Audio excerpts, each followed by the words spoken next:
Assalomu alaykum. Hurmatli kuzatuvchi. Esingizda bo'lsa, Iso alayhissalomning muborak onalari Maryam binti Imron haqida Ramazon mavzularimizda eslab o'tdik. Kanalimizda yangi bo'lganlar esa uni tinglab ko'rishlarini tavsiya qilamiz. Biz esa u zotning vafotlari paytida sodir bo'lgan bir go'zal va ta'sirli voqea haqida hikoya qilamiz. O'sha buyuk ayol o'lim farishtasi bilan bo'lgan so'nggi suhbat haqida eshitganmisiz? Keling, bugungi mavzuyimiz shu haqida bo'ladi. Maryam onamizni Alloh Qur'onda shunday ta'riflaydi.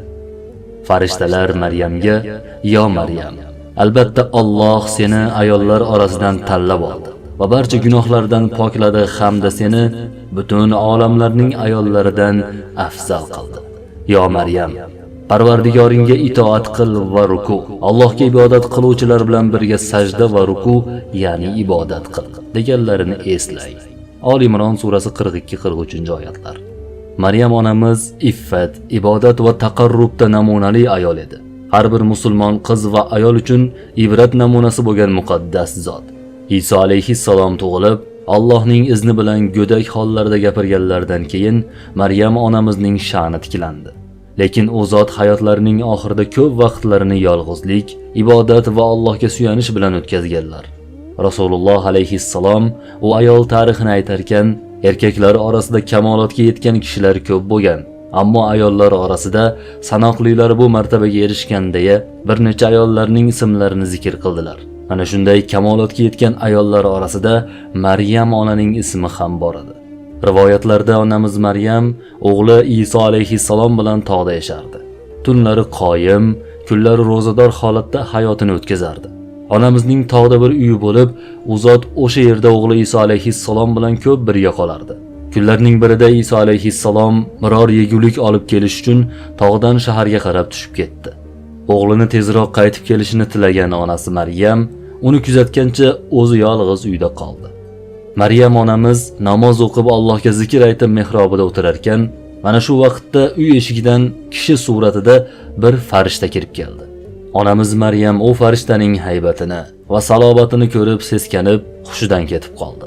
O'ziga kelgach esa farishta onamiz Maryamga qarab, tunlari qoyim, kunlari ro'zador bo'lgan Maryamga Allohning salomi bo'lsin dedi. Shunda Maryam onamiz farishtaga: "Alloh senga rahim qilgur, kimsan? Seni ko'rib tanlar seskandi, qalblar tebrandi, aqllar uchdi, ko'zlar nursizlashdi, yuzing haybatidan ranglar oqarib ketdi" dedi.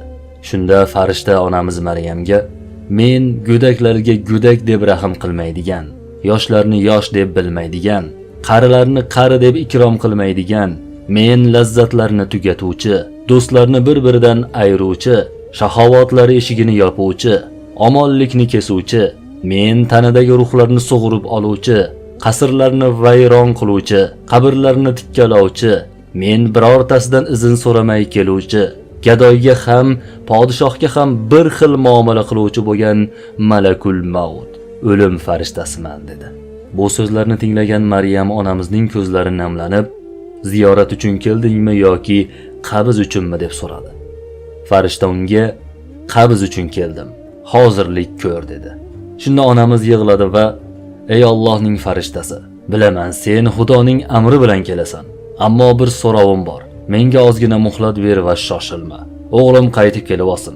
U ko'zimning qorachig'i, qalbimning rayhoni, yuragim monchog'i, jigarimning bir bo'lagi bo'lgan Isodir." Shunda o'lim farishtasi: "Men ham Rohmanur Rohim bo'lgan Allohning bir quliman. Uning amri bilan shu yerdaman. U menga sening qadaming joyidan jilmay turib, joningni qabz qilishimni amr qilyapti" dedi. Buni eshitgan onamiz Maryam: "Unday bo'lsa Robbim amriga salom bo'lsin. Uning amri so'zsiz amalga oshajak. Men tayyorman" dedi. Azroil farishta onamizga yaqin keldi-da, uning jonini olib, pokiza ruhini Allohning rahmatiga qarab ko'tardi. Mana shu kuni o'g'li Iso alayhissalom kech qolib ketdi. Shom chog'ida qaytib kelib uyga kirdi. Kirsalar uyda onasi mehrobida yotardi.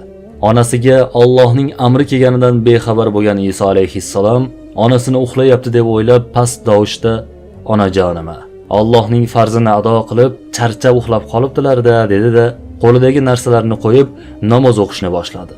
Namoz o'qib bo'lgach, o'zi bilan olib kelgan narsalarini bir-bir olib dasturxon to'shadi. Chunki onamiz Maryam ham Iso alayhissalom ham roza edi. Onasi bilan birga iftor qilmoqchi bo'lib, sekin onasining oldiga bordi va past tovushda: "Onajon, sizga salom bo'lsin. Rozadorlar iftor qiladigan, obidlar Rahmonga ibodat qiladigan vaqt bo'ldi. Iftor qilaylik, uyg'oning" dedi. Onasi javob bermasdi. Shunda o'ziga o'zi: "Har bir uyquda lazzat bor. Onamning lazzatini buzmay" dedi, yana namozga kirishdi. Tun yarim bo'lib ketdi. Iso alayhissalom yana onasining boshiga kelib past tovushda: "Onajon, salom bo'lsin. Rozadorlar iftor qilib bo'ldi. Obidlar Rahmonga yuzlandi" dedi. Javob bermasdi. Yana o'ziga o'zi: "Onam tuni bilan namoz, kuni bilan roza yuradi. Ibodat mashaqqati uni charchatibdi shekilli" dedi-da, yana namoz boshlab oldi. Namozni tugatib bo'lgach, bomdod payti bo'lib ketdi. Iso alayhissalom ham onasining uyg'onishini kutib hali ham og'zini ochmagandi. 3-marta onasining boshiga keldi. Lablarini peshonasiga yaqin tutdi. Ko'zlarini ko'zlariga qadab: "Onajon, rozadorlar saharlik uchun hozirlanmoqda. Onajon, tun o'tib sahar payti keldi. Meni qornida ko'tarib yurgan, yoshligimda tunlarini kunga ulagan, kunlarini tunga ulab bedor bo'lgan onam. Onajon, tun tugab tong kirdi. Farz bo'lgan Robbingiz ibodati uchun uyg'oning" dedi past tovush bilan. Mana shu payt samo farishtalari ham yig'lab yubordi. Alloh ularga: "Ey farishtalar, sizlarni nima yig'latyapti?" deb so'radi. Shunda maloikalar: "Sening ikki bandang va sayyidimiz holatini ko'rib yig'layapmiz. U hali ham xabar topmadi" deyishdi. Shunda Alloh azza va jalla vahiy qilib: "Ey Iso, yuzingni onang yuzidan ko'tar, uning ruhi Robbisining huzuriga yetib keldi" dedi. Buni eshitgan payg'ambar Iso alayhissalom: "Vo hasratim, vo vahshatim, vo g'urbatim, meni yolg'iz qoldirgan onam, endi meni kim Rohman ibodatiga undaydi? Endi kim meni bu qayg'udan qutulishim uchun malham bo'ladi" deya qattiq yig'lab yubordi.